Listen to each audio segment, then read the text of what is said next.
Okay, so obviously most of you know me anyway. I'm Lee Ashworth. I'm the one that's been sending you the emails and trying to get you a book on tonight. So I think all the clubs that are on tonight should be all my clubs that I'm your designated football officer. So anything you need support-wise going forward, by all means, drop me an email. I think majority of you have probably met me or certainly emailed me at some point. Certainly been around the Halifax area and Bradford area for quite a while.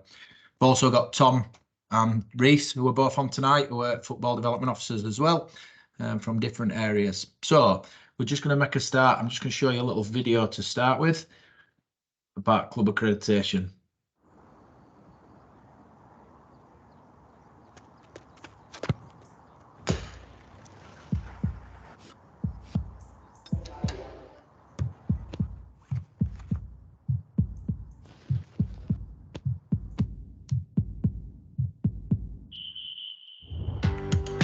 Whatever role you play, whatever level you reach, whether you take the lead, the responsibility, the training, the corners, the kids to the game, or the nets down at the end, the game remains the same. It's the standards you set that make the difference. Accredited leagues and clubs lead by example, raise the bar, and fly the flag of respect and diversity for football in England. From the first time to the first team, from the boardroom to the changing room, from early morning pickups to last-minute winners. Greatness isn't just earned by action on the pitch, but by the work, standards and spirit of it. Built to last, made by you. When you're accredited, you're not just part of it, you're the beating heart of it.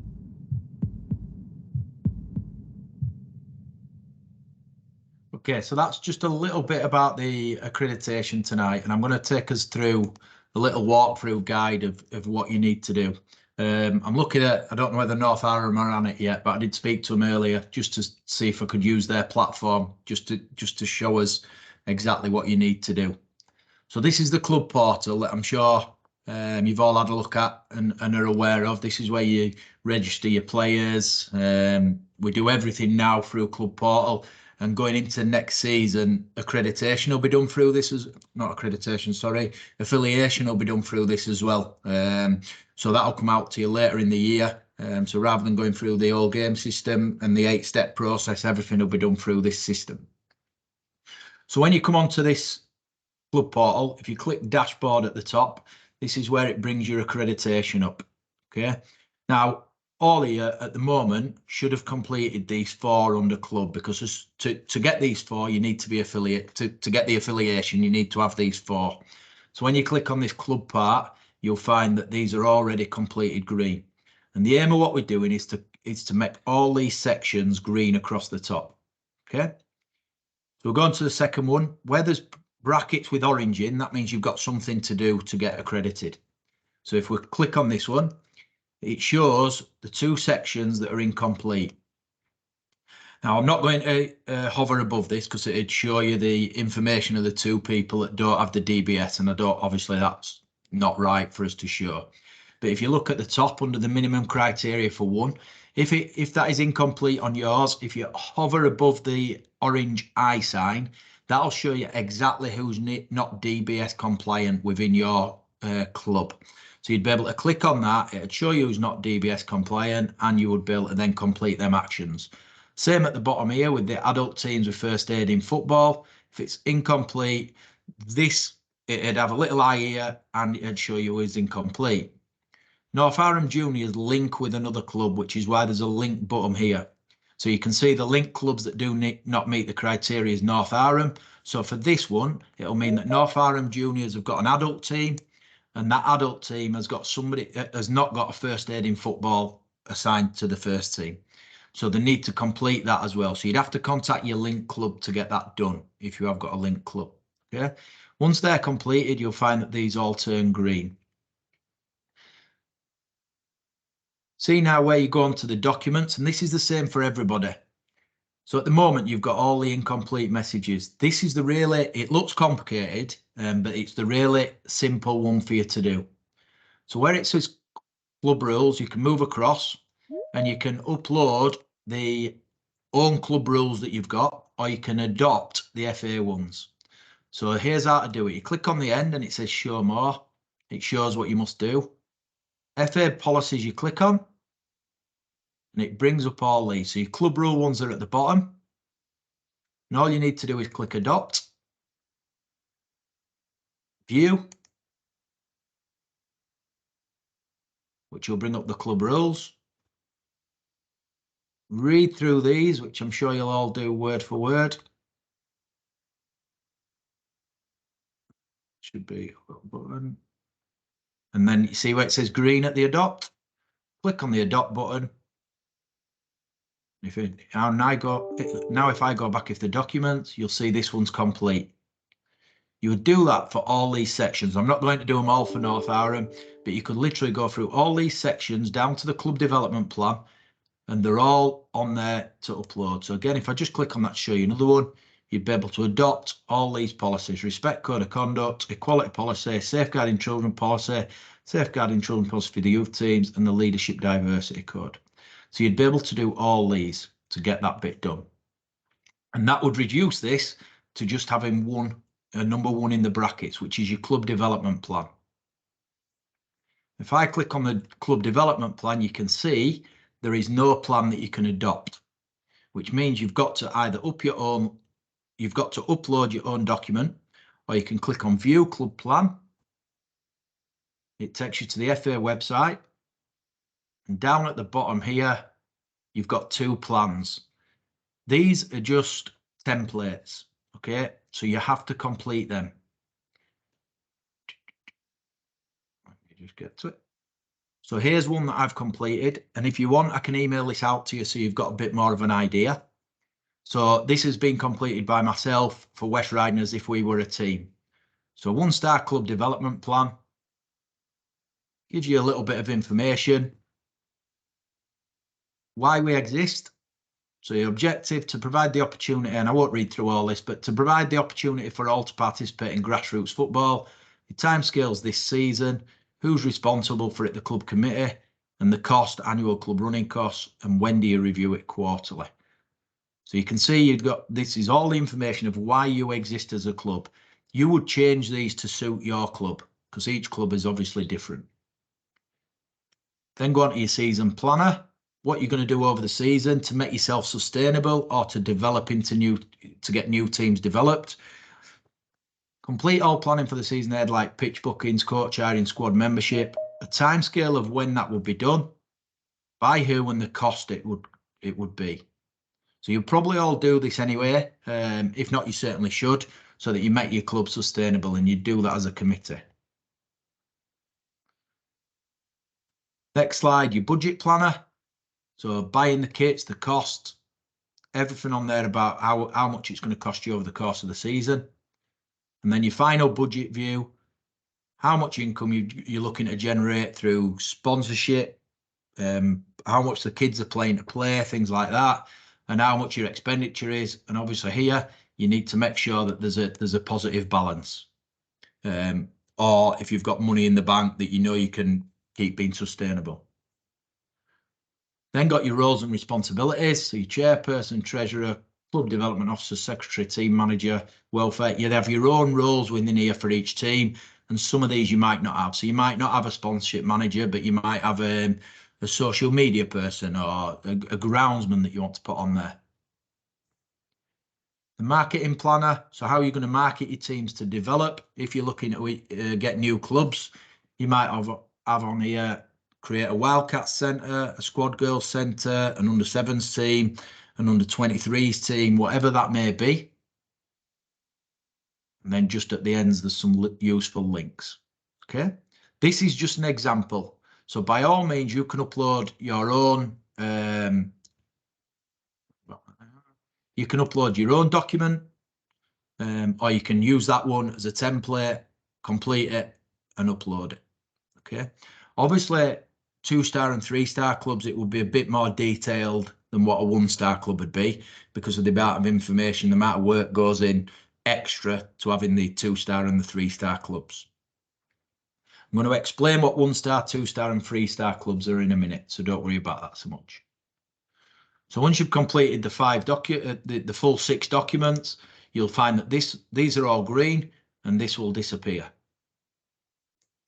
The final one is player pathways.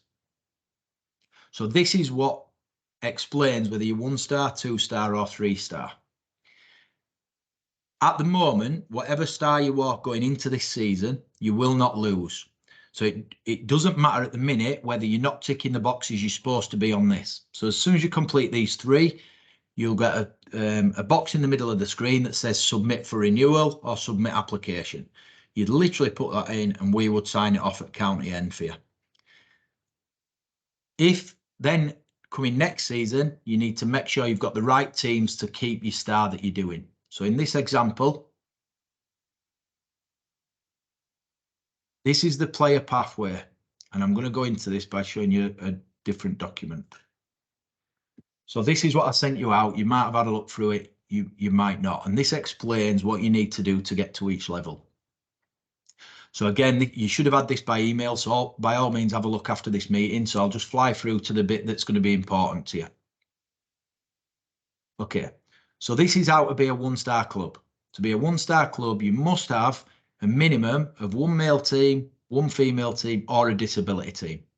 So as long as they've got the right qualifications as coaches, or you've adopted all your documents, you've uploaded your club development plan, and you've got one of these teams with that criteria done, you automatically get 1-star. That's as simple as it is. And everybody on this call will be at least a 1-star club. To get to be a 2-star club, you've got to offer a complete pathway for either male or female in 8 age groups with a maximum of 2 years between each age group. In addition to that, so if you were doing the male pathway, you must have 1 female team or 1 disability team on the top of that as well. Okay. To be a 3-star club, you need to have a full male pathway, full female pathway, and at least 1 disability. So we do have some clubs that are 3-star pathway.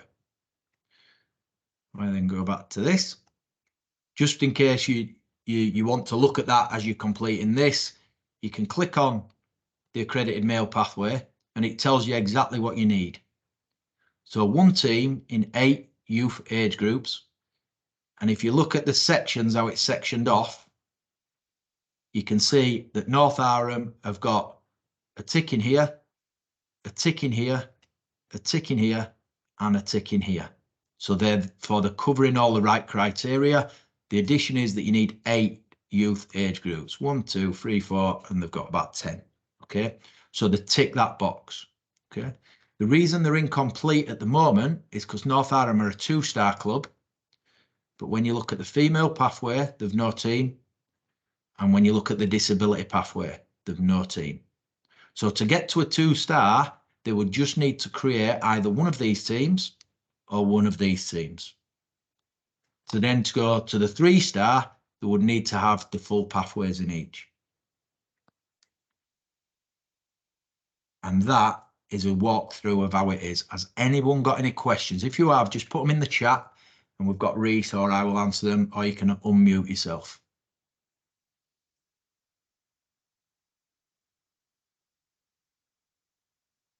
Otherwise, I've explained it really well and we're all happy. So it is a relatively straightforward process. For them that I did Campions for them for obvious reasons, and it literally took 15 minutes, did the plan, added it on, and it went straight through.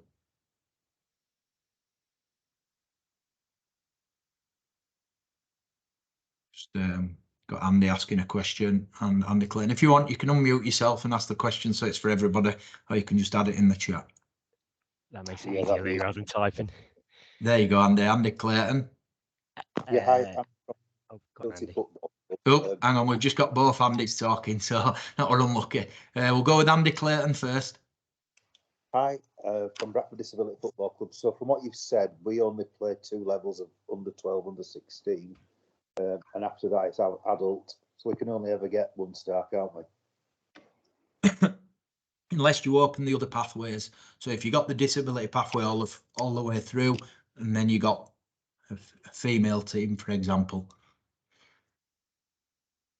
But just on that, sorry, if you do provide a full pathway in either male, female, or disability, so as obviously Lee showed earlier, in one team in each of the sections, that's a 2-star. If you offer one full pathway in either male, female, or disability, it's a 2-star. That makes sense. Yeah, sorry. Yeah, there you go. Got Steve Wally ready with his hand out. Yeah, go on, Steve. Hi, Lee. The budget, is that based on this season? Yeah, so what you do, your club development plan. If you haven't already got one in place, obviously when it goes into next season, you do one that plan for the season. As it stands at the minute, just put some numbers in there that'll get you through this season, so you can complete. Because obviously, come at the start of next season, you'll have to fill it again for next year. It's just to show that your club's sustainable, and also if you're looking to develop teams, that we can come in and support you developing them additional teams. Yeah, it was just mainly because of course, the cost is ongoing. You get new players as the season goes on, so you're getting more subs in, and of course you might be putting more out you might have to buy a kit halfway through the year. Yeah, of course. That's why I think the budget, you'd plan at the start of the season to make sure it's sustainable for the full year. And obviously any additional get in there, you can update as the season goes on in your club development plan anyway. So when it comes around next season, your plan had already been in place that you can just upload. All right, cheers, Lee. Andy Judd.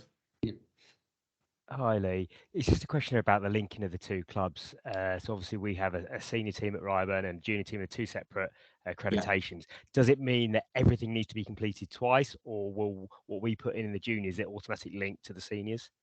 Yeah, so you just need to complete your club. It's just if you might have something missing that the link club haven't done. If we did, I did have an occasion last week where a club had a link club on it, but the link club didn't exist anymore. So if that happens, tell me and I can take the link off so it's not there. But yeah, in your case, Andy, you'd complete the juniors. The seniors would be separate. But if anything were missing on either side, then the other club would have to do it before it linked together. Yeah, but you wouldn't have to complete. You'd have to complete one for each affiliation, if that makes sense, but only your own information. Part of it, yeah, brilliant. Thanks, Lee. Yeah, Steve, go on, mate. Unmute yourself.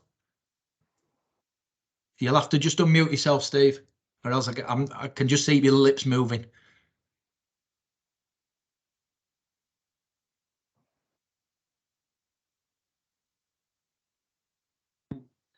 No, I think you might have left. But watch been coming back in. Lee, is there a cut-off date to be affiliated for this season? To be affiliated? No. So you've just got to be affiliated to obviously play in leagues. If you're training and things like that, it's worth affiliating and just putting yourself as friendly matches, just so that you can get the insurance and things in place as well. And no, there's no cut-off date for that. To get this accreditation done, the reason I'm doing this now is they're opening up. If you complete it, for a 1-star club, you get £30 worth of vouchers. For a 2-star club, you get £100, and for a 3-star club, you get £200.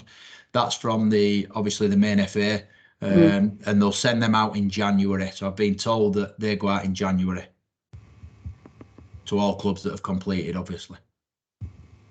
Yeah, I think on that, in terms of the rewards, I think previous years, if you were done as a club prior to the first kind of batch of rewards going out, then you got on pretty quick.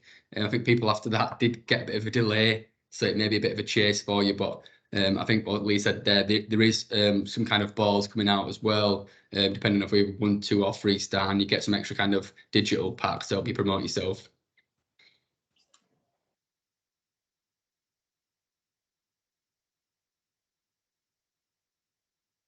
Any other questions? Yeah, Dave? Yeah, just one, Lee. Did I hear that 1-star a minimum of 1 adult team as well?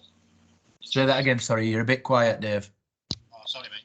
Just at 1-star, did you say you have to have a an adults team as well as juniors?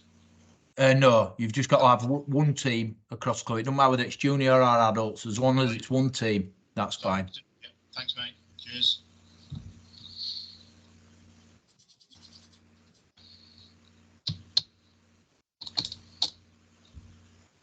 Okay, I think that answers everybody's questions. And I'm sure Steve will give me a call back, or Andy if he gets in touch with you, Andy Jug, because I know he's the other side of Ryburn, and to give me a shout if he's yeah, if he I'll needs me. catch up with Steve. Yeah.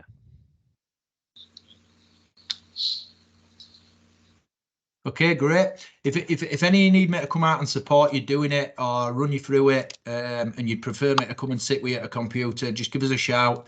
As majority you know, I'm Halifax based anyway, and I'll by all means come to your club or explain it to your club committees if that's what you want me to do. Just give me a shout, and I like to get out of the office, so by all means invite me along to your meetings. Otherwise, I've just got to look at Reece and Tom every day, and it's awful, I'm telling you. All right, I'll stop recording. And if anybody wants to hang about,